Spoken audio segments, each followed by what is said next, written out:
And so, our prayer for you, Pastor Lea, is that God will use you. This is your time. This is God's time for your life. And we are excited to receive the word of the Lord through you. Palakpakan natin ang Panginoon.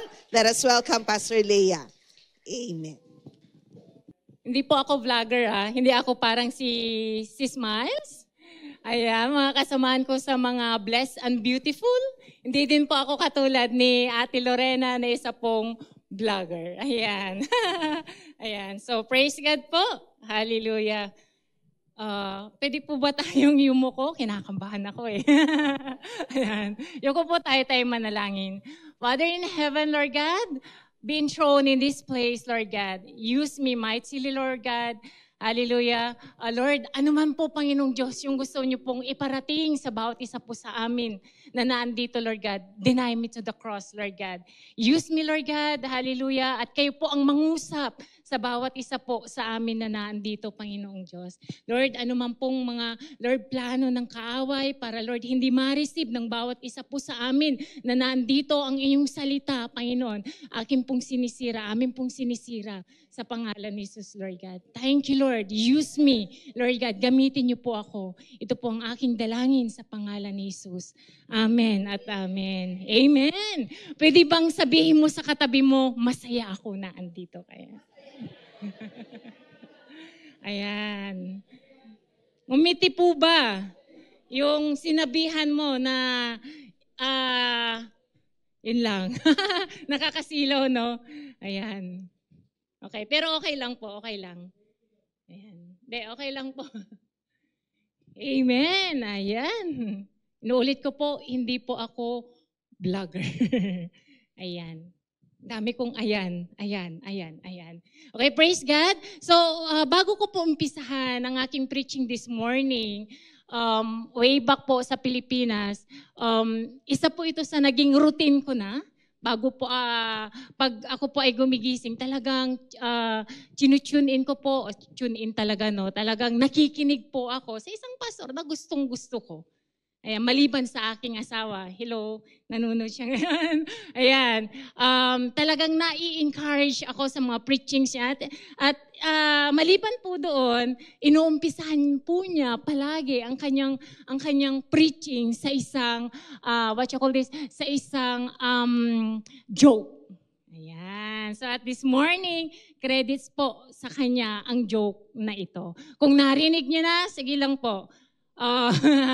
Kung hindi naman, mas maganda. At least, di ba, pag hindi mo pa narinig yung joke na to, parang naano ka din minsan, di ba? Parang may, how do you call that? Nablablang ko ako. It's a joke.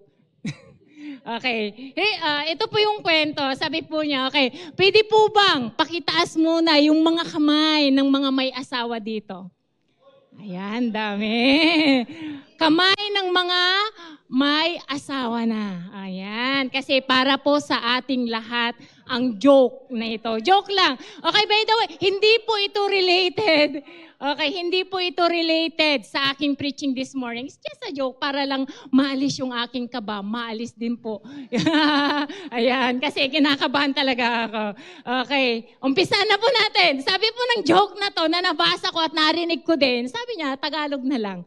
Tagalog na lang. So, credits po sa pastor na to. Sabi niya, kasi English siya Tagalog ako, Filipino ako. Sabi niya, isang araw sa langit, sinabi niya ng Diyos sa mga kalalakihan.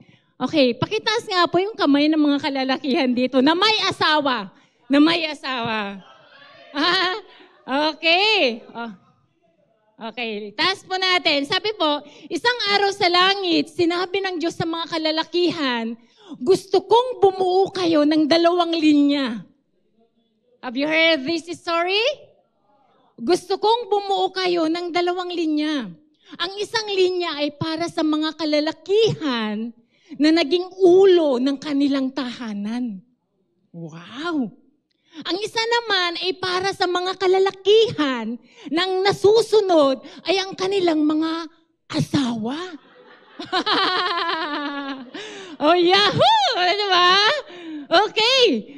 Okay, listen to this. Sabi niya, ang linya ng mga kalalakihan na nasusunod ang kanilang mga asawa, tila walang katapusan. Grabe, no? Ang haba. Ang haba talaga. Ang daming pumupunta sa linya ng mga kalalakihan na ang nasusunod ay ang kanilang mga asawa. Okay. Listen to this, listen to this. Ang linya naman ng mga kalalakihan na tunay na naging ulo ng kanilang tahanan, nakakalungkot. Isa lamang po ang pumunta sa linyang yun. Okay.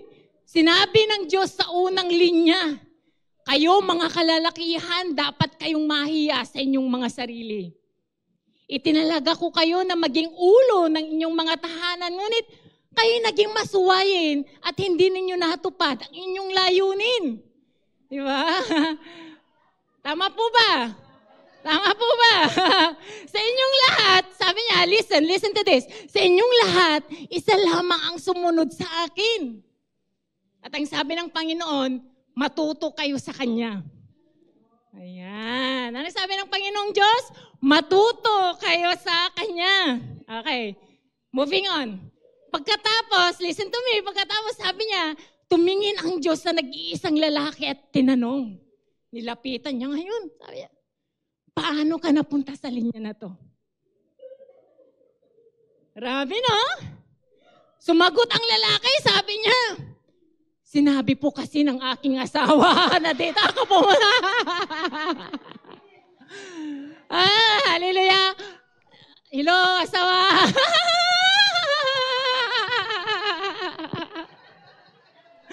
Alright. Glory to God. Glory to God. Ano pong sabi sa Biblia? Husband, a wife, submit to your husband. Ayan. Marami din po ba dito ang... Yan, na-miss ko tuloy ang aking asawa, no? Na-miss ko tuloy ang aking asawa. Saan kaya siya lilinya?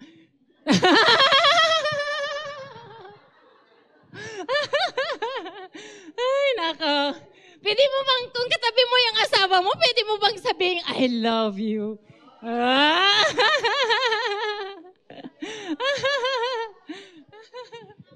Ang galing, no? Ang galing. Praise God. Are you here? Are you here? Amen. So the title of my preaching this morning, sabi ko nga po sa inyo kanina, hindi po siya related sa joke ko. It's just a joke para pangpalis ng kaba. Pero sometimes may katotohanan, no? I love you, asawa. Ayan, asawa, sa Philippines kasi we call each other asawa. Alam niyo yun? Depende kasi sa pagkakabit kasi. Pag sa Tagalog, pag sinabi mong asawa, di ba? Kabiyak. Okay. Ang asawa ko po kasi he is a Pangasinense. Tawag dito, Panggalatok. Okay. So, ang tawagan namin is asawa. Ayan. Asawa, pero pag binigkasin mo siya, asawa. Oo. Mamaya, sawa na. Tama. At mamaya, wawa na. I love you, asawa. Nanonood siya ngayon. Sabi niya, chill ka lang. Ayan, chill lang daw ako. Kasi sabi ko, kanina ko pa sinasabi sa kanya na talagang kinakabahan ako. Kinakabahan. Pero, hallelujah, greater is He that is within me. Amen. Hallelujah. Okay, so the title of my preaching, as you can see at the back, is The Persistent Farmer. Pwede ba nating sabing persistent? Ayan, persistent. Okay. So I was surprised nang i-assign po ako ng ating Bishop Lato para mag-preach po sa inyong lahat. Okay, andun yung kaba, pero sabi ko sa sarili ko, hindi ako tatanggi. Dahil alam ko na sa parang ito, ako yung magagamit ng ating Panginoong Diyos. Kaya yung mga ina-assign po dyan, huwag po kayong tumanggi. Amen. Dahil paggamit po tayo sa ating Panginoong Diyos. Kaya tinanong ko po ang ating pastor, sabi ko, Pastora, anong theme po natin? Okay. At sabi niya, sige, harvest. Kasi yun nga po yung nilalakaran po natin ngayong taon na to is harvesting souls. Okay. So habang nagpipray po ko kung ano po yung paano ko ma-encourage ang mga bawat isa, naisip ko po ang aking tatay. Okay, ang aking tatay na isa din po sa kilalang magsasaka sa aming baryo. Okay, sa Katablan, bayan po ng Urdaneta City. At dinala po ako ng ating Panginoong Diyos sa kwento ng isang magsasaka na matatagpuan po natin sa Luke chapter 8 verse 4 to 8. Ayan. It is the parable of the farmer. Okay. Okay, that's why doon ko po kinuha yung aking title ngayon na The Persistent Farmer. Okay, so bago po natin basahin yung text po natin, okay, when you hear the word persistent, what comes to your mind?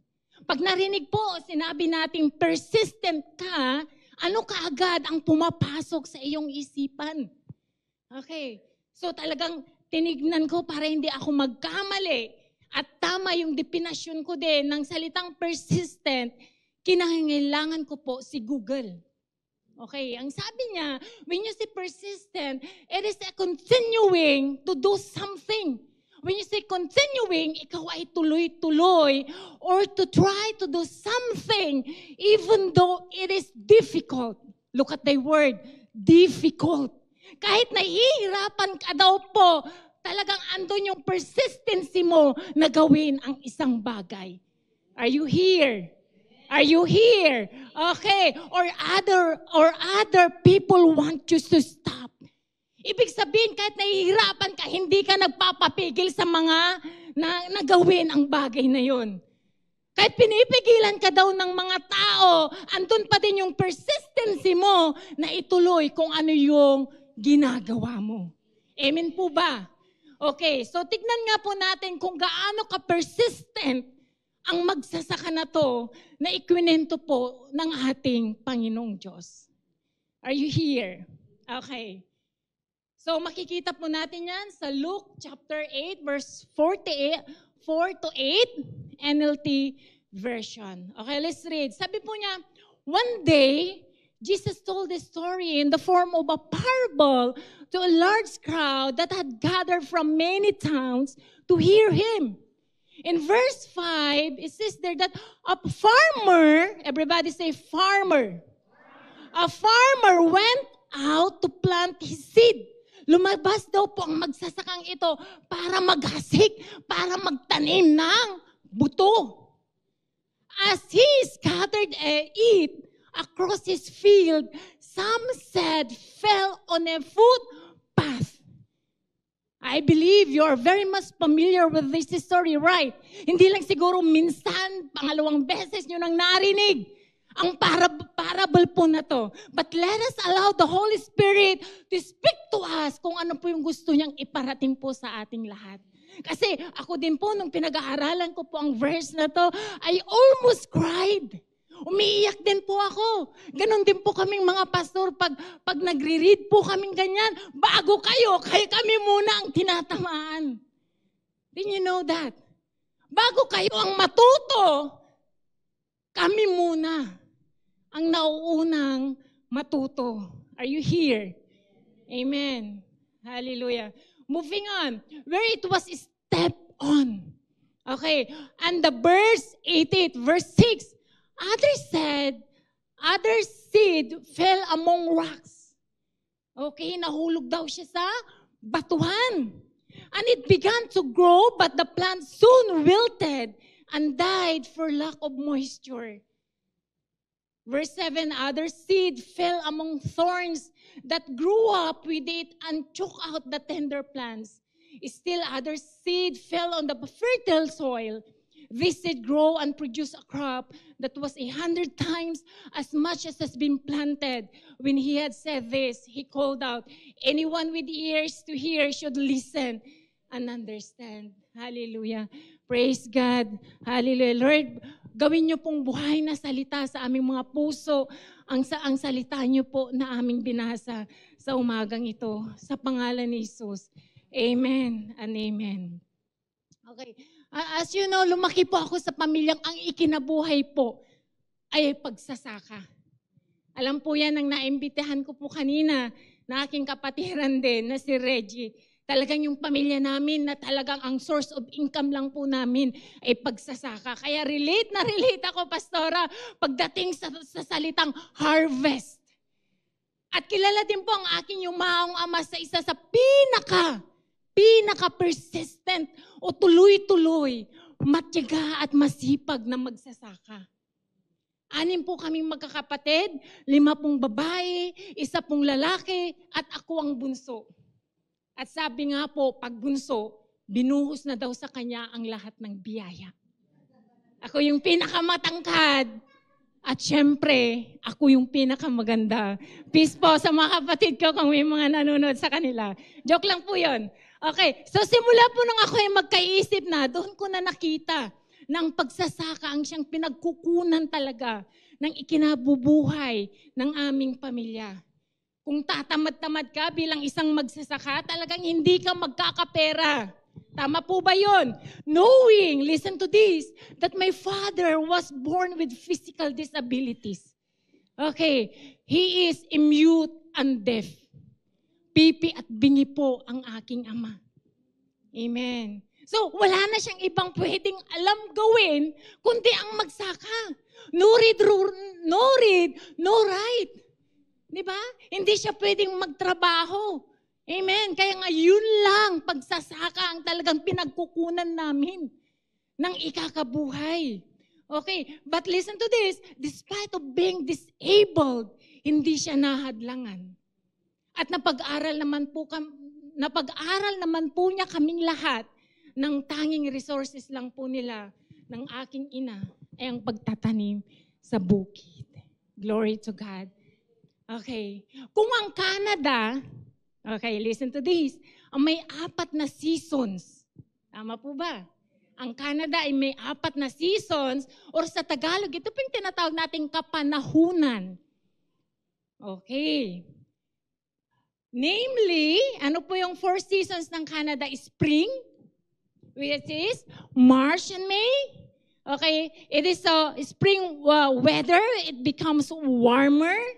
Tama po ba? Leaves and plants start to grow again and flowers appear. Ito po yung season talaga na makakakita ka ng naggagandahang mga bulaklak. Ayan, tingnan mo yung katabi mo. Ayan. Bulaklak ba siya? Lanta na daw. Ayan. Okay, another season is from June to August. Ayan. That is summer season. Okay. It is, okay, pag sinabi nating summer season, it is the hottest. Tignan mo nga. Okay, hottest. Tignan mo nga kung hot, nasa hot season yung kan mo, yung katabi mo. It is the hottest and brightest of the 4. Ayan, kaya nga yung summer season na to, dito ako takot na tangot. Di ba, Ate Sel? Yung ayaw mong lumabas kasi maglalabasan yung mga prickles sa mukha. Oh my gosh. Pag nakita ka nila na naglalakad, parang, oh, alam mo na kung nakapayong, Pilipino yan. Ayan, kasi nga dumating nga po ako dito sa Canada, summer season. Okay. Another season na meron po tayo sa Canada is the fall. Ayan, fall. Tignan mo nga, yung katabi mo, baka na-fall ka na sa kanya. Di ba? Okay. Ito yung buwan ng September to November. Okay. Anong meron po sa fall season? The leaves fall from the trees at that time. Ito yung naglalaglagan na daw, yung mga leaves, di ba? Nagpapalit na din ng kulay. Kaya nga nung pumunta kami sa Perth, pinapakita ni Ate Sel, yung leader ko, pinapakita ni Ate Sel, Ate Sel, bakit ganun yung kulay? Dahil ba yan sa araw? Hindi. Di ba? Di ba pag sa Pilipinas, pag sa term natin, nung natatak ko na dangay, pag sobrang init, pag nabilad sa araw, yung green, nagiging brown. Pero dito iba. Diba? Nagbabago ang kanyang kulay, hindi dahil sa tindi ng sikat ng araw. Ayan, ito na yung fall season na. Anong ibig sabihin ng fall? symbolic of change. Ayan. The season when the duration of daylight becomes noticeably shorter and the temperature cools considerably. Kaya nung lumabas ako kanina, grabe ang lamig. Di ba? Tinignan ko North York, sabi niya, 10 degrees. Oh my gosh, talagang nanginginig ako sa lamig. Okay. Okay, the last season is the winter. Okay. It is December and February. Sabi po dito, the coldest season of the year. Okay. So alam na po natin kung ano yung mga season po dito sa Canada. Okay, dahil lahat naman po tayo, laking Pilipinas, sa mga hindi, laking Pilipinas. Okay, kunting trivia lang po. Listen to this. Sa Philippines, we only have 2 seasons. Okay, ano yung mga season po na to? Using the temperature and rainfall as basis, the climate of the country can be divided into 2 major seasons. Okay, number 1, we call it the rainy season. Ayan, so ito yung tag-ulan. So last week talagang this week talagang continuous po ang ulan sa Pilipinas. And you know what? Yung bahay po namin, katabi lang siya ng ilog. Siguro mga 100 meters o 100 to 100 meters away. Ayan, pag umapaw, yung ilog, umapaw ang ilog, tama? Dahil sa tindi ng buhos ng ulan, there is a tendency na yung bahay po namin, yung doon sa area po namin, nababaha po yan ng ulan. Nababaha po yan. Ayan. So, no wonder. Kasi nga po, today is rainy season. Okay. Pag sinabi naman nating rainy season, this time, ito na yung kung saan nagtatanim na ng palay ang mga magsasaka. Amen. At dahil sa rainy season na to, muntik nang mamatay ang aking ama. Dahil po siya ay natuklaw noon ng ahas. Nang minsan isang araw pumunta po siya sa bukid, katatapos lang ng malakas na ulan upang tignan kung pwede na pong i-harvest o anihin ang tanim niyang palay dahil sa panahon po na yun ay parating na po ang bagyo. Diba pag malakas ang ulan, may tawag po kasi kami agdepes ko na dangay. Okay, yung palay talagang ihigayan na ganyan, tapos lubog pa yan sa tubig. Kaya pag hindi mo siya i-harvest, wala na. Tama. Mangingitim na yung palay. Kaya after ng ulan, ang tatay ko, kasi parating ng bagyo noon, tinignan niya kung pwede nang i-harvest, kung pwede na pong anihin ang tanim po naming palay noon. Kasi pag hindi pa niya inani, may parating pa ng bagyo. Anong mangyayari? Wala na siyang ma-harvest. At sa hindi inaasang pagkakataon, okay, doon po nakagat ng ahas ang aking ama. At sa awa ng Diyos, hindi naman po siya namatay. Ayan, kasi alam din po ng aking tatay kung anong kanyang ginagawa. Dahil mute and deaf siya, okay, konting kwento lang po, no? Hindi pa po tayo nag-uumpisa, no? Introduction pa lang po ito. Ayan, introduction pa lang po ito. Okay. Konting kwento lang patungkol sa aking tatay. Di nung pinuntahan niya, pumunta siya sa bukid, tapos may isang tao doon na talagang, agruruot. Alam niyo agruruot? Nagdadamo. Ayan. Tapos, syempre, pag nagdadamo ka, meron kang kumpay. Ayan. Nung nakagat ng ahas ang aking tatay, kwento niya, gano'n sign language. Okay. What he did is, kinuha daw po niya yung kumpay at talagang sinugat niya yung kanyang paa. Ayan. Tapos, talagang pinalabas niya yung dugo para yung venom ay hindi na kumalat sa kanyang katawan. Praise God, mana ako sa tatay ko ng katalinuhan. Glory to God, di ba? Alam niya kung ano ang kanyang ginagawa. Actually, I've heard this from Dr. Leah also.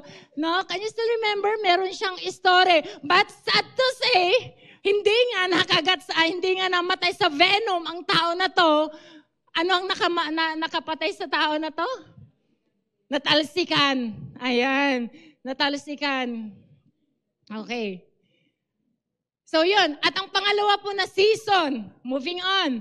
Nasabi ko po kanina, yung unang season, ito po yung rainy season, kung saan nagtatanim ang mga tao nun. Okay, at ang pangalawa po na season, ito yung dry season. Tignan mo nga yung katabi mo, baka dry na yan. Hindi naman, di ba? Okay, fresh na fresh pa ba yung katabi mo?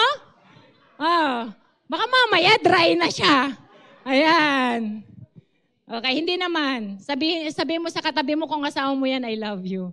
Ayan, I love you. Ayan.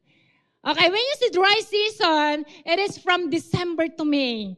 Ito na yung magtatanim na kami noon ng sitaw, ng kamatis, at ng munggo. Ito yung mga pananim na naaalala ko po na itinatanim po namin. Okay. Ano po kayang pwede nating matutunan dito? Dito na po tayo ngayon. Ano kaya ang dami mong kinikwento, Pastora? Puro ka farmer, pagtatanim, si tatay mo, napipi at bingi. Di ba? Okay. Because literally speaking, wala pong magsasaka sa inyo dito. Am I right? Parang ang hirap pong makarelate. Okay. Maybe most of you here work as caregiver. Am I right? Factory worker, teachers, nurses. Okay. Kaya parang ang hirap po natin, parang ang hirap po ninyong makarelate. Parang ang layo ng trabaho mo sa pagiging farmer. Tama po ba? Anya tisa sa uwang pastora, di ba? Farmer, katitatrabaho ka, glinlinis ha.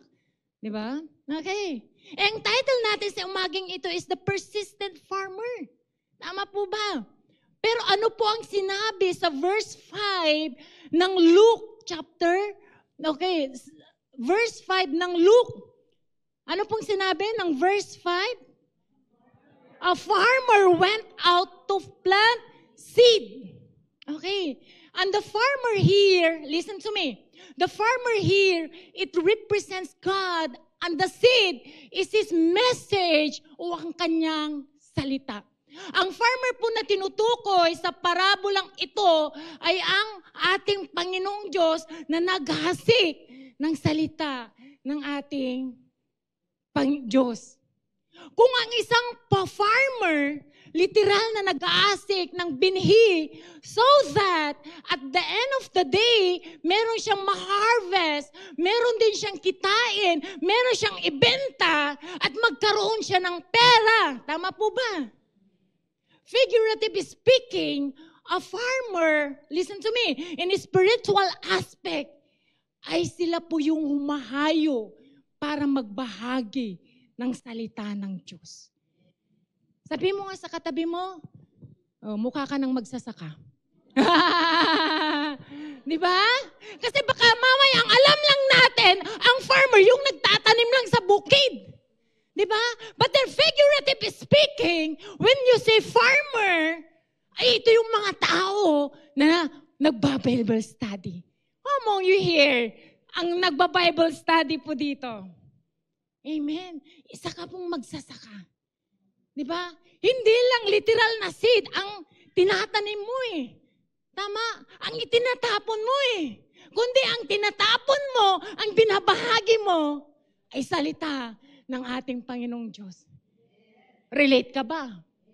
Amen. Sabi mo nga ulit sa katabi mo, ayan, isa kang magsasaka.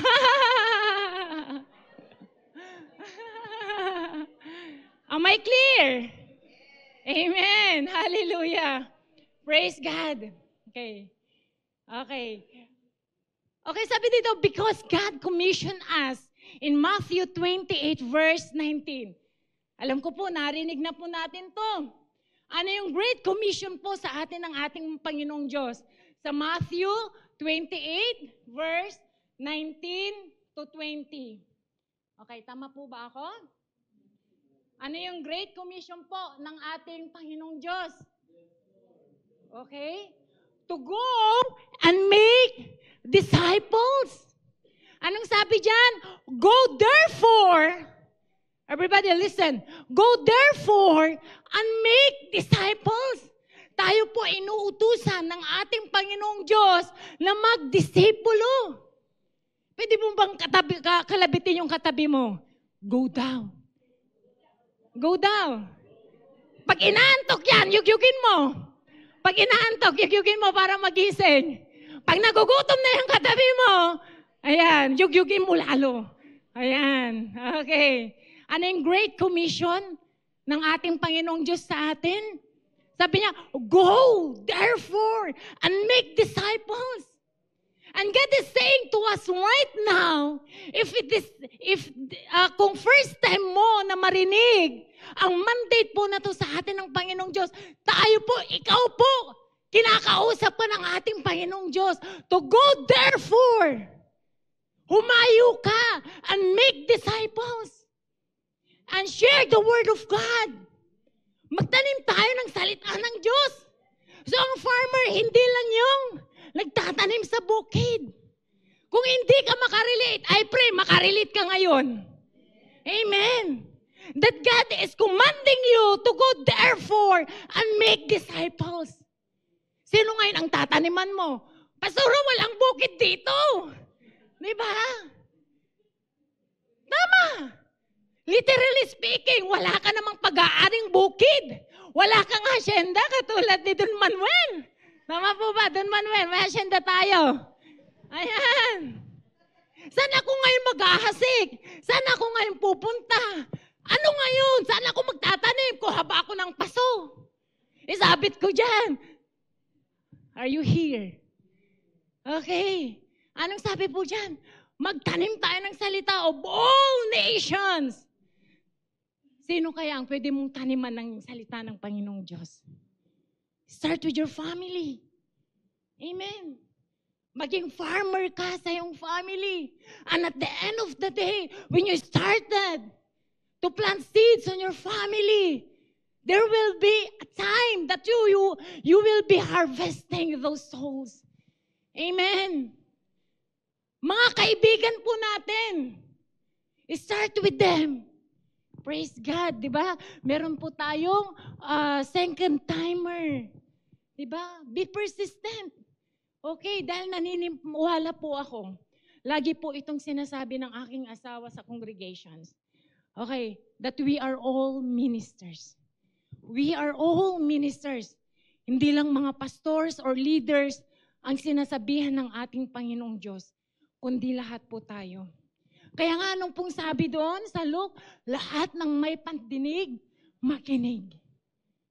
Kaya kung naririnig nyo po ang salitang ito, isa ka po sa kinakausap ng ating Panginoong Diyos. Ang tatay ko hindi niya marinig eh. Kasi pipi siya eh. Hindi po ba? Pipi at bingi ang tatay ko. Hindi niya narinig. Pero lahat tayo, we have 2 ears, we have 2 eyes. Kulang na lang kumanta ka, paa, tuhod, balik at ulo. Tama po ba? Meron kang 2 mata, meron kang 2 tainga para ikaw ay makinig. Sa Great Commission po ng ating Panginoong Diyos sa atin. Anong sabi po niya doon? Baptizing them in the name of the Father and of the Son and of the Holy Spirit and teaching them to obey everything that I have commanded you. And remember, sabi po niya, I am with you always. Huwag po tayong matakot. Ako nga, takot na takot ako. Oh my God, sabi ko. Di ba? Parang nakakatakot tumayo sa harap. Naka-live pa. Okay, sinasabi ko po sa inyo, ay nako. Mas maganda ako sa personal. Okay. Are you here? Are you here? Okay. So what are now the 2 lessons from the persistent farmer? Ano yung pwede nating matutunan sa persistent farmer po na to? Okay, number one, let's take a look with this. Okay, his unwavering commitment to the harvest. Unwavering. When you say unwavering, that is strong. Pwede mo bang sabihin, strong? Ayan, parang gutom naman na po kayo. Ayan, naamoy nyo na pa po yung papapakain sa atin mamaya. Ayan, strong, di ba? Okay, 2 lessons from the persistent farmers. Number 1, his unwavering commitment to the harvest. Okay, commitment, okay, it is an agreement, I love this word, or pledge. Everybody say, pledge. Pag sinabi natin commitment, it is a pledge to do something in the future. Meron kang pledge. Commitment, or in other word, is a dedication. Di ba? Napaka-dedicated ng taong ito. At hindi mapantayan ang dedikasyon ng taong gustong mag-harvest o umani. Tama po ba? Hindi mo mapapantayan eh. Kasi kung gusto mong umarvest o umani, talagang gagawin mo ang lahat. Ang taong gustong mag-harvest kasi o umani, naglalaan yan ng oras para sa kanyang bukid. Amen. Dahil may kasabihan nga po tayo na kung may itinanim, meron kang aanihin.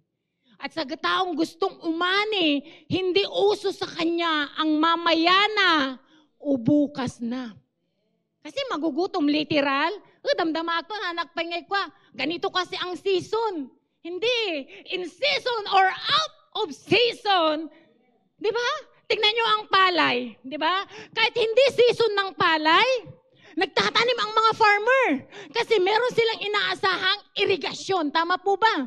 Kung titignan mo talaga, ang pagtatanim lang ng palay during rainy season. Pag huminto ang farmer sa pagtatanim, sa tingin nyo ba, meron pa tayong kakaining bigas? Wala na. Kaya nga ang mga farmer, very persistent. Talagang dedicated, committed sila sa kanilang trabaho bilang isang farmer. So, salute po. Diba? Saludo po ako sa mga magsasaka. Amen. Dahil ang magsasaka, hindi po sila tatamad-tamad. Pwede ba bang kalabitin yung katabi mo? Huwag kang tatamad-tamad.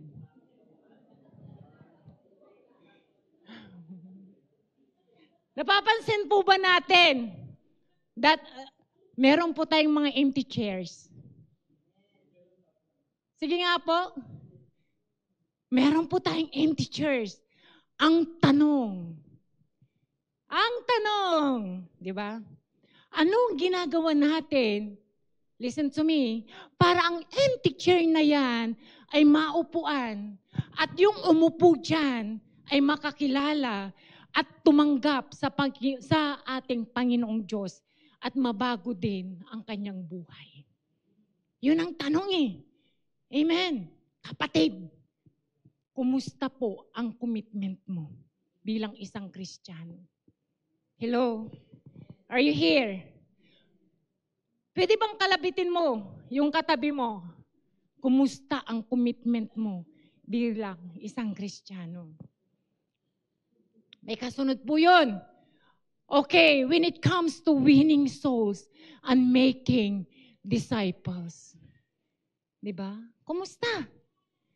Kasi tayo din ay farmer. Tama? Okay, another question. Seasonal din po ba ang commitment mo?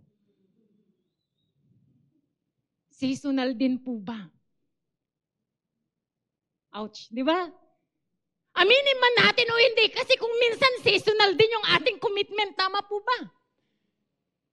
Kung ang Canada may 4 na season, kung ang Pilipinas may 2 season, ang buhay Kristiyano, ang tanong, seasonal din po ba ang pagiging Kristiyano natin? Seasonal din po ba ang pag-i-invite natin? Seasonal din po ba ang pag-i-invite natin? Seasonal din po ba ang pag-i-evangelize natin? Hello? Sabi ko po sa inyo, ang hirap tumayo sa harapan. Diba? Kasi bago kayo, kami muna ng mga pastors. Hello? And that is the biggest, one of the biggest question na dapat nating itanong din po sa ating mga sarili. Seasonal din ba ang aking commitment? Thank you, my dear. Seasonal din po ba ang aking commitment sa ating Panginoong Diyos? Kasi meron pong mandito para sa atin eh. Ano yung mandito ng ating Panginoong Diyos? Go and make disciples. Go win souls and make disciples. And in winning souls and making disciples, seasonal din po ba ang commitment? Paulit-ulit ako. Seasonal din po ba? Okay, moving on. At saka, okay, seasonal din po ba na ganito po tayo? Saka na ako mag-invite or mag-Bible study. Pag spring na or summer na lang. Kasi fall ngayon. Medyo malamig, nakakatamad lumabas. Seasonal ang kanyang pag-invite. Diba? Ayaw niyang mag-invite, ayaw niyang lumabas. Kasi nga, spring at kaya summer. Diba? Aging umisitak. Oh my gosh. Okay, saka na ako mag-disciple. Pag winter na lang. Kasi summer ngayon. Sobrang init. Ayaw niyang lumabas. Saka na ako mag-invite pag fall season na lang. Kasi medyo mas maganda ang panahon. Hindi mainit. Hindi din malamig. Tama po ba? Seasonal. Kapatid, kung ganito po ang magiging attitude natin, look at my word, natin. I'm not just pertaining to you. I'm just pertaining to everyone. Sa tingin po natin kaya, meron pa kaya tayong maha-harvest. Kung seasonal ang pag-invite, ang pagdi-disciple, ang pag-i-spread, pagtatanim natin ng salita ng ating Panginoong Diyos sa mga prospect po natin, our family, our friends, our colleagues, sa tingin po natin, may maha-harvest pa kaya tayo? Baka yung prospect natin ng bahaghian ng salita ng Diyos ay season na din pala niya. You know what I mean? Dahil seasonal ang pag-i-evangelize mo, hindi mo na mamalayan. Yung prospect mo, ito pupuntahan ko. Dahil nahadlangan ka ng season na yan, mahuli ka. Mahuli tayo. Dahil yung time na pupuntahan sana natin siya, yun na pala, yung season niya. Inunahan ka na ni Lord. Diba? Inunahan na tayo. Kinuha na pala siya. Are you here? Sayang. Imbis na pumunta sana sa langit, yung prospect natin, okay, iba ang napuntahan. Dahil naging seasonal lang ang naging commitment natin sa pagbabahagi ng salita ng Diyos. Are you here? And going back to this story sa Luke chapter 8, verse 4 to 8, okay, as you notice, sabi niya, bago niya narating ang fertile soil, yung matabang lupa, kung saan naka-harvest siya ng 100 times more than what is planted, ay marami din siyang dinaanan na season ng kanyang buhay. Tama po ba? Bago siya lumago, ang dami pa niyang naranasan na season din ng kanyang buhay. Okay, at bago niya nakamit ang pinaka-aasam niya na harvest. Amen. At minsan din po, ganun din po tayo sa personal nating buhay. Tama po ba? Na bago natin makamit ang ating pinakapangarap na tagumpay, minsan, dumaraan din po tayo sa mga pagsubok sa buhay. At ganun din po sa buhay Kristiyano. Na lalo na kung may gusto kang i-win para sa ating Panginoong Diyos, kagaya ng butong nahulog sa daanan, listen to me, kung saan inaapak-apakan, oh, amen, hallelujah. Inaapak-apakan. Minsan, nararanasan din po natin yan. Pag tayo ay nag-aasik din ng salita ng Panginoong Diyos. Naranasan din po namin mga pastors yan. Naranasan din po namin mga leaders yan. Na minsan, naaapak-apakan din po tayo. Naapak-apakan, ay naku, sasabihin po nila. Pag nandun ka na, mag-share ka ng word of God, ay naku, di ba? Di na yan magbabago. Mga ganyan eh. Titignan nila yung pagkatao mo. Nagsishare na yan ng salita ng Panginoon Diyos. Nung ano nga, hello, na-encounter nyo na po ba yun? Yung pagkatao mo, naaapakan. Ay naku, ganyan na yan. Na minsan, kinukutya din tayo. Minsan nakakarinig pa tayo ng, andyan na naman si Hallelujah. Tama po ba? Na imbes na maging persistent ka na magbahagi ng salita ng Diyos dahil ikaw ay naapakan. Yung pagkatao mo, minsan tayo ay umuurong. Nawawala yung pagiging persistent natin. Tama po ba? Ay, hangaruda, nag-awid ako kasi mo tibagbagada kinyak. Di ba? Hindi mo na, parang hindi ka na makatayo bilang isang Kristiyano. Di ba? Parang hindi natin maipaglaban yung ating testimonya na tayo ay binago ng ating Panginoong Diyos. Amen? Kaya nawawala yung ating pagiging persistent to share the Word of God. Ay, haanan. Ay, winggayam niya. Ay, oo pala. Yun yung mga itatanim sa atin ng ating kaaway. Di ba? Ay, you're not worthy to share the Word of God. You're not worthy to stand in front of that. Ay, hindi ka pwedeng paggamit kasi marami kang kasalanan. Nakita nga kita nung kwan eh. At ngayon, pagpupuntahan mo yung prospect mo, paano pa siya maniniwala? Yun ang ilalagay ng kaaway sa isip mo. At nang nangyayari tuloy, nawawala yung ating pagiging persistent in sharing the Word of God. Minsan nakakaranas din po tayong batuhin. Tama po ba? At pag nababato po tayo, nawawala yung pagiging persistency natin sa pagbabahagi ng salita ng Diyos. Listen to me, as in literal talaga na bato. Yung hahabulin ka ng itak. Sino po ang nakaranas po ng ganito? Yung itatakwil ka, dahil na-born again ka, tama po ba? May mga ganong patutuo po sa buhay ng mga Kristiyano. At minsan po, sa pagbabahagi din ng salita ng Panginoong Diyos, minsan dumadaan din tayo sa tinik. No? Mga tinik sa buhay. Problema sa buhay. Nasasaktan, okay? Nasusugatan ang puso. Dumaraan din po tayo sa time na gusto na din po nating mag-give up sa commitment natin. O kaya dedication sa pagbabahagi ng salita ng Diyos. Or the worst thing is, ayaw mo nang magpatuloy bilang tagasunod ni Kristo. Are you here? But remember this. Okay, remember this. Bumabalik po ba ako? Okay, doon. Dapat backward.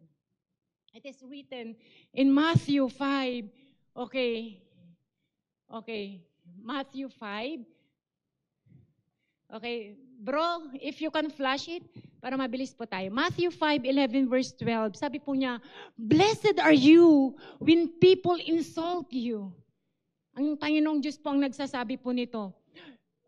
Blessed are you when people insult you, persecute you, and falsely say all kinds of evil against you because of me. Sabi ng ating Panginoong Diyos, rejoice and be glad because great is your reward in heaven. Huwag kang panghinaan po huwag kang panghinaan ng loob because there is a reward in heaven. Okay. For in the same way, they persecuted the prophets who were before you. So kapatid, huwag po tayong sumuko. Huwag po tayong sumuko. Okay. At this moment, can we take this time, okay, para ihag po natin ang ating mga leader, ang ating mga pastor, na patuloy na gumagabay sa atin. When was the last time you thanked? Kailan yung huli mong pinasalamatan yung leader o pastor mo na patuloy na gumagabay sa'yo? Despite sa mga pinagdadaanan po nilang season sa kanilang buhay, ay patuloy pa din po ang kanilang dedikasyon or commitment sa pagbabahagi nila ng salita ng Panginoong Diyos sa buhay niyo. It's hard. Tama po ba? When was the last time you appreciate your leader? Napansin nyo na po ba? Napasalamatan nyo na po ba? Amen. Yung ginagawa po nila sa inyo. Yung pagsasakripisyo po nila sa inyo. Amen. O ang alam lang natin, nagkuli mo datoy, text mga text. Diba? Chat mga chat, follow up mga follow up. Remind mga remind. pwede po ba natin silang pasalamatan? Because you know what? Kung hindi po naging committed ang leader nyo po, na bahagian ka ng salita ng Diyos, despite sa mga pinagdadaanan niya, asan ka na ngayon? Yun ang tanong di ba? Asan ka na ngayon kung hindi siya ganun ka-persistent? Ayun nga, sabi ni Pastora Lato, okay, I was once lost, but now I am found. Because of the persistency of my husband, naiwin ako para sa ating Panginoong Diyos. Amen. Ganun Kaya dapat maging persistent tayo. Maging committed po sana tayo para sa gawain ng Panginoong Diyos. Dahil kung hindi ikaw, kung hindi po tayo, na tinawag ng ating Panginoong Diyos. Kaya paulit-ulit sabi niya, ang mga may pandinig, makinig. Kaya kung naririnig niyo po ang salitang ito, ang preaching po na to, kung hindi ikaw, sino kaya ang gagamitin ng Panginoong Diyos para magbahagi ng salita niya? And what was the mandate to us? Go therefore and make disciples of all nations, baptizing them in the name of the Father and of the Son and of the Holy Spirit, and teaching them to obey everything that I have commanded you. And remember, I am with you always. To end this first lesson, okay, I'd like to read this story na narinig ko din po sa aking asawa nung siya po ay nag-preach. Okay.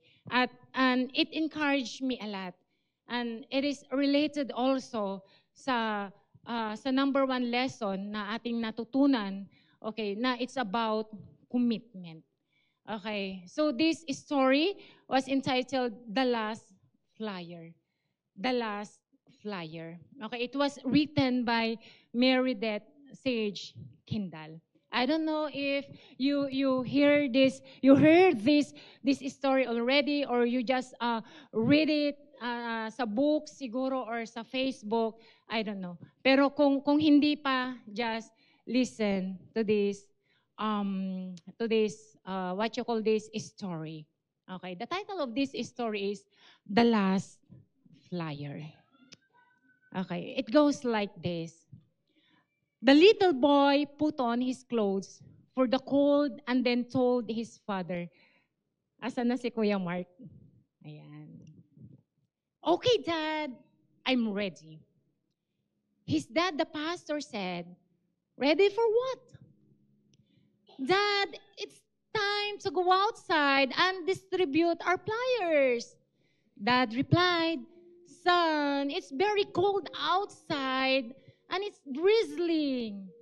The child looked surprised at his father and said, but Dad, people need to know about God even on rainy days. Dad replied, son, I'm not going outside in this weather. With despair, the child said, Dad, can I go alone? Please. His father waited for a moment and then said, son, okay, you can go. Here's the flyer. Be careful. Thank you, Dad. And with this, the son went out into the rain, and the 11-year-old walked along the streets of the village, handing out the flyers to the people he saw. And after 2 hours, walking in the rain and cold, and with his last flyer in his hand, he stopped at a corner to see if he saw someone to give the flyer. Okay. But the streets were totally deserted. Then he turned to the first house he saw, walked to the front door, rang the bell several times and waited, but no one came out. And finally, the boy turned to leave. Okay. But something stopped him. The child turned back to the door and began to ring the bell and pound the door strongly with his knuckles. He kept waiting. And finally, the door was opened gently. A lady came out with a very sad look and gently asked, what can I do for you, son? With radiant eyes and a bright smile, the child said, "Lady, I'm sorry if I upset you, but I just want to tell you that God really loves you and that I came to give you my last flyer, which talks about God and His great love." The boy then gave her the flyer. She just said, "Thank you, son. God bless you." Well, next Sunday morning, the pastor was in the pulpit, and when the service began, he asked, "Does someone have a testimony or someone you want to share?" Gently in the back row of the church, an older lady stood up when she started talking. So I thought, I'll wait for a minute, and whoever it is will go. I waited and waited, but the door knocking was getting louder and louder every time. It got so loud that I couldn't ignore it anymore. So I wondered, who could it be? No one ever comes close to my door or comes to visit me. I released the rope from my neck and went to the door while the bell was still ringing and the door was still being knocked on. And when I opened the door, I couldn't believe what my eyes saw. In front of my door was the most radiant and angelic child I've ever seen. His smile, I can never describe it. The words that came out of his mouth made my heart, it did so long ago, come back to life when he said with the voice of cherub, "Lady, I just want to tell you that God really loves you." And with the little angel disappeared between the cold and the rain, I closed my door and read every word of the flyer. Then I went to the attic to remove the chair and roof. I didn't need them anymore. As you see, now I am happy, a daughter of the King. Since the direction of the boy when he left was to this church, I can personally say thank you to that little angel of God who came just in time, in fact, to rescue my life from an eternity in hell. Amen. Amen. So dapat ganun din po tayo. In season and out of season. Hindi po natin alam kung saan po lalago yung buto, yung flyer na binigay natin, na inabot po natin. And with this story, yung flyer, salita ng Panginoong Diyos, yun ang nagligtas sa kanya na sana siya ay mapupunta po sa impyerno. Glory to God. So pwede po natin ulit sabihin sa ating sarili, now magiging committed na po ako. Amen. Amen. Dapat magiging committed po tayo, yung commitment po natin, yung dedication po natin, dapat hindi lang po siya seasonal. Dapat in season or out of season, andun yung ating commitment. Apakan ka man, batuhin ka man, dumanas ka man ng mga tinik sa buhay mo, darating at darating din ang araw na yung mga pinagdaanan natin pong yun ay meron po siyang kabuluhan. Amen. Are you here? Are you here? Okay. Number 2, the last. We have, the last lesson from the persistent farmer is lives and works by faith. Did you learn something? Amen. Lives and work by faith. Number 2 lesson from the persistent farmer, I repeat, lives and work by faith. What was the number 1? Unwavering commitment to the harvest. And number 2, lives and works by faith. Farming is a risky work. Tama po ba? Mapanganib po ang trabahong magsasaka. Bakit ko po nasabi? Yun, I know that. Kasi yung ang mahal-mahal ng kamatis, kasi isa po yun sa aming talagang produkto. Okay, naabot 100 ang isang tiklis noon, tapos pag nag-harvest ka na, bagsak presyo. How do you feel? Diba? Yung nagpuhunan ka ng ang mahal-mahal, tapos nung bintahan time na, bagsak presyo. How do you feel? Nakakaiyak, di po ba? Yung palay na pag binenta mo, mura 1 kilo, tapos pag ang bigas, ang mahal-mahal. Tama? Yung ang mahal, kasi hybrid yung binili mong binhi. Tapos nung nag-ani ka na, di ba? Ang mura. Yun yung mga cry out ngayon ng mga taga sa amin na magsasaka. Ang mura ng palay, pero ang bigas, sobrang mahal. Yung ani ka na sana, pero nabagyo. Grabe. That's why being a farmer is a risky work. It's a risky work. Hindi lahat po ng nagtatanim ay kumikita. Tama po ba? There aren't no guarantees.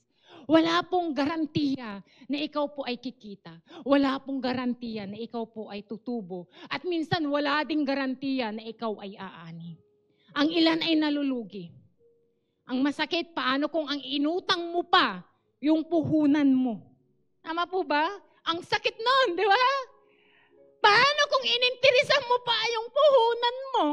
Dobling sakit nun. Pero walang nagtanim na sasabihin niya na, ay malulugi ako. Tama po ba? Walang nagtanim na at the end of time, sasabihin niya, hindi ako ha-harvest. Dahil kung mag-isip ang isang persistent farmer, darating din ang araw, sasabihin niya sa kanyang sarili, aani ako. Tutubo ako. Kikita ako. Magtatanim pa rin ako. Magpapatuloy pa rin ako. Dahil alam ko, natutulungan ako ng Diyos para makabangon. Bakit alam ko po yan? Sige po, palakpakan po natin ang ating Panginoong Diyos. Bakit alam ko po yan? Dahil alam ko, kada punta ng tatay at nanay ko sa bukid, pinagdarasal nila yung mga tinanim nila. Kahit hindi nakakapagsalita ang tatay ko, alam ko na pinagdarasal niya. Kasi wala namang farmer na gustong malugi. Iyon lang yung source of income namin eh. Paano niya mapag-aaral ang 6 niyang mga anak? Kung lugi siya, alam ko din na yung pinuhunan nila, inutang pa. Bakit alam ko yun? Sinasama ako ng nanay ko eh. Hindi pa naha-harvest, tinataras pa na. Do you know what I mean? Alam niyo yung word na taras pa? Yung hindi mo palang kinikita, pero sinasabi mo na, bayadang kanto, no ka, makaaniak. Paano pag nalugi ka? Paano pag nabagyo ka? Ang sakit nun. Niluluhuran nila yan sa Panginoon para may magandang ani. Alam ko yun. Diba? Every time na pupunta sila sa bukid, niluluhuran, pinapanalangin po nila yan. Hindi lang Diyos ang kinakausap nila minsan na magkaroon po sila ng magandang ani. Pati mga pananim kinakausap nila. Diba? Mga pananim, kuma, uy, tumubo kayo uy, adun nyo tibunga yo Diba? Ay na po, pamahayataman ko matibunga na ate mulami nga utong. Ay na po, ado ko matimaani mi nga rice, nga palay. Diba? Kung minsan parang tao din eh. Yung pananim mo, kinakausap mo eh. Ay na po, mayat ko matiani mi tata. Relate po ba tayo? Sa mga mahilig po sa mga flowering plants dito. Sino po? Taas ang kamay. Diba, pinag-pray-pray nyo din po yan. Tama? Pinag-pray-pray nyo din yan. Alam ko yan. Kasi minsan, meron din akong tawag dito, meron din akong rose sa bahay. Ayan, kasi pag may halaman ka, ibig sabihin may dalaga. Paano nga ka ba naman liligawan kung walang halaman sa bahay? Diba? Diba? Diba? Yun ang patunay na may dalaga sa bahay. Dapat magtanim ka para, adati ko gamit ito, ti halaman. Ibig sabihin, okay, may dalaga na nag-aalaga ng halaman. Minsan ginagawa din ko yan eh. Ginagawa ko din yun kasi yun ang turo sa akin. Pag dinidiligan ko yung rose namin, minsan kasla kabagtit nga eh. Para kang bali, uy, lumago ka. Uy, gandahan mo ang flowers mo. Di ba? Mga ganun eh. Tama po ba? At minsan, anong ginagawa po natin? Inililihans pa po natin. Okay. Di ba ini-expect po natin na maganda ang flower na kakalabasan po niyan? Okay. Ganun katindi ang pananampalataya ng isang persistent farmer. Amen. The same true in our spiritual life. The same true in winning souls and making disciples. Diba? Lord, makakilala ang pamilya ko sa'yo. Diba? Gaano ka ka-persistent para ipanalangin ang iyong dinidisciple o dinidesire na i-win para sa ating Panginoong Diyos? Niluluhuran mo din po ba siya? Inilalapit mo din po ba siya sa ating Panginoong Diyos? Lord, tulungan mo ako na magbahagi ng iyong salita. Lord, kung gaano ka persistent na kumita, yung farmer na yun, ganun ka din po ba ka-persistent na makakilala at para ipanalangin mo at luhuran mo ang iyong dinidisciple, ang iyong pamilya, ang iyong kaklase, ang iyong katrabaho para sa ating Panginoong Diyos. Ganon din po ba yung faith natin? Trinatrabaho mo po ba? Kapatid, ilapit po natin sa ating Panginoong Diyos. Kung sino man yung mga dinidisciple natin, kung sino man yung gusto nating makakilala sa ating Panginoong Diyos, mas lalo po natin silang ilapit sa Panginoong Diyos. Be persistent in your prayer. Darating din ang araw, makakasama din natin sila sa pagpupuri. Just like the farmer, hindi siya pinaghinayangan ng loob. Hindi siya nasasayangan sa binhi na nahulog sa daanan.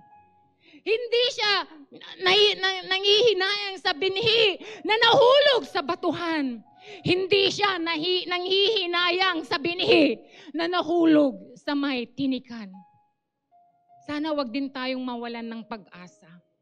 Na despite sa mga pinagdaraanan po natin sa buhay, mga sakripisyo gaya ng paghatid sundo sa mga dinidisciple natin para dumalo ng gawain para sa Panginoon, sana wag din po sana tayong panghinayangan. Yung pawis na tumutulo sa iyong mukha, buong katawan dahil nilakad mo papunta sa kanilang bahay para lang bahagian siya ng salita ng Panginoong Diyos. Yung pera mo sa bulsa na yan na lang ang natira. Pero panglilibre mo pa sa Kanya para pagkatapos ng Bible study nyo, susunod at sa susunod dadalo pa din siya. Kapatid, huwag mong panghinayangan yan. Kasi remember, kung nanghihinayang sa first attempt ng farmer na yan, sa story na binasa natin, hindi siya aani. Tama. Kung ganun ang mindset natin, manghinayangan din tayo, ay sayang nangato ti gasolina. Ay sayang ilibrik manan. Ay ang isudam imbaitan, di perton, baka nagmanan isudan. Tisel, I love you. Diba? Huwag tayong manghinayang. Diba? Kasi, alam ko po na may gagawin ang ating Panginoong Diyos. Yung oras na inilaan mo sa Kanya, na kahit pagod ka na, Ate Miles, kahit puyat ka na sa trabaho, pero go ka pa rin sa pagbabahagi at pag-i-invite para makarinig siya ng salita ng Panginoong Diyos. Huwag kang panghinayangan. Kapatid, tandaan natin to. Kung ang isang literal na magsasaka ay nalulugi, I tell you, listen to me, patapos na po tayo. Listen to me. Hallelujah. Kung ang isang literal na magsasaka ay nalulugi, I tell you, pagdating sa Panginoon, wala kang kalugi-lugi. Walang katalo-talo. Yung effort mo, mapapalitan yan. Siksik, liglig pa yan, at umaapaw. Amen. Yung itinanim mo, ay aani din, magkakabunga din. Only, trumabaho lang tayo, nakasama ang Panginoong Diyos. Dahil naniniwala po ako, sabi po sa John 15 verse 5, yes, I am the vine, you are the branches. Those who remain in me and I in them will produce much fruit. For apart from me, you can do nothing. Anong ibig ko pong sabihin dito? Trumabaho ka, nakasama ang ating Panginoong Diyos. Huwag mong iwanan ang ating Panginoong Diyos. Kasi pag iniiwanan mo, bakit mo ginagawa to? Yun dapat ang baon-baon mo. Amen. Para patuloy kang magpursigido at manampalataya na there's nothing wasted when it comes to our Lord Jesus Christ. Amen. Kung napanghihina na tayo ng loob, call to God. Tumawag tayo. Kasi tao lang po tayo. Nangihina, napapagod din. Seasonal din tayo minsan. Okay, have faith to God. Sana ganun din po tayo. Psalm 73:26 says, my health may fail and my spirit may grow weak, but God remains the strength of my heart. He is mine forever. Alam ko po, napapagod din tayo. Tama po ba? Napapagod sa tawag dito, hasik, kakapunta, kaka-follow up. Ano ang antidote po dyan? Ilapit po natin ang ating sarili sa ating Panginoong Diyos. My health may fail, my spirit may grow weak, but God remains. Ang Diyos pa din ang ating kalakasan. And at the end of the day, makikita natin that a farmer enjoys a unique reward. Tama po ba? May reward siya eh. Can I ask the music team? At the end of the day, a farmer enjoys a unique reward sa kanyang buhay. Umani siya. Diba? More than sa kanyang itinanim. Tignan na lang po natin ang halimbawa ng ating Panginoon. Sa tingin ko lahat ng yan, pinagdaanan din yan ng ating Panginoong Diyos. Yung sa tingin mo, ikaw lang. Sa tingin mo, napapagod ka na. No, pinagdaanan din po yan ng ating Panginoong Diyos. Inapak-apakan, hindi lang apak, may kasama pang tadyak. Hindi lang bato, kundi latigo ang ginamit sa Kanya. Kung sa tinik lang, kapatid, naranasan din yan ng ating Panginoong Diyos. Hindi lang natinik, ikinurona pa sa Kanya. Para sa ating lahat. Ganon ka-persistent sa atin ang ating Diyos. Ganon ka-porsigido na tayo ay mawin. Ganon ka-persigido nang sasabihin ng ating Panginoong Diyos that none should perish. Di niya tayo sinukuan. Di po niya tayo tinalikuran. Di po niya tayo pinabayaan. Yung time na inaapak-apakan na siya, yung time na hinihila na yung kanyang damit dahil sa pagmamahal sa atin, na gusto niyang ialay, na willing na siyang ialay ang kanyang sarili, naranasan po yun ng ating Panginoong Diyos. Yung nilalatigo, hindi lang bato, latigo pa po. Diba naranasan po yan ng ating Panginoong Diyos? Dahil po saan? Ginawa po niya yan dahil sa pagmamahal sa ating lahat. Kapatid, my challenge this morning is, gawin din po natin. Gawin po natin yung mandate po sa atin ng ating Panginoong Diyos dahil po sa pagmamahal. Amen po ba? Gaano po natin kamahal ang ating kapamilya na hindi pa po nakakakilala sa ating Panginoong Diyos, na gusto natin siyang madala. Tama po ba? Gaano po natin kamahal ang ating kaopisina? Gaano po natin kamahal ang ating kaklase? Gaano po natin sila kamahal? Amen. So this time, I want every one of us to recommit our commitment to our Lord Jesus Christ. Our dedication. Kung yung time, can we all stand, yung una na talagang on fire ka, pero ngayon nagiging seasonal na ang apoy sa puso mo sa pagbabahagi ng ating Panginoong Diyos. Kapatid, I believe it's not an accident. Bakit po natin to naririnig ang mensaheng ito? Sinasabi po sa atin ng ating Panginoong Diyos, come, lumapit ka sa akin. Hallelujah. Hallelujah. Hilingin po natin sa ating Panginoong Diyos na pag-apuyin, pag-alhabin po muli niya ang ating puso sa pagbabahagi ng salita ng ating Panginoong Diyos. Kung sa tingin natin nanghihina na tayo, kung sa tingin natin namamatay na yung fire, muli atin po sanang i-desire sa ating mga puso na siya muli ang manguna sa ating buhay. Natulungan po niya tayo. Ibigay po muli natin ang ating mga puso sa ating Panginoong Diyos. Hallelujah. Kung sa tingin mo, yung commitment mo sa pagbabahagi, o kaya yung relasyon mo sa ating Panginoong Diyos, ay dumaranas ka na din sa mga pagsubok. At gusto mo na ding ikaw ay huminto na, tumalikod na. Muli iaalay natin ang ating mga puso sa ating Panginoong Diyos. Sabihin natin, Lord, this is my desire to honor you, Lord God. Hallelujah. Can we all stand? Hallelujah. I-desire po muli natin. Ibigay muli natin ang ating puso. Sabihin natin sa ating Panginoon, Panginoon, pag-alhabin niyo po muli ang aking puso. Panginoon, pag-alhabin niyo po muli ang aking buhay. Hallelujah. This is my desire, Lord, to honor you, Lord God. Hallelujah.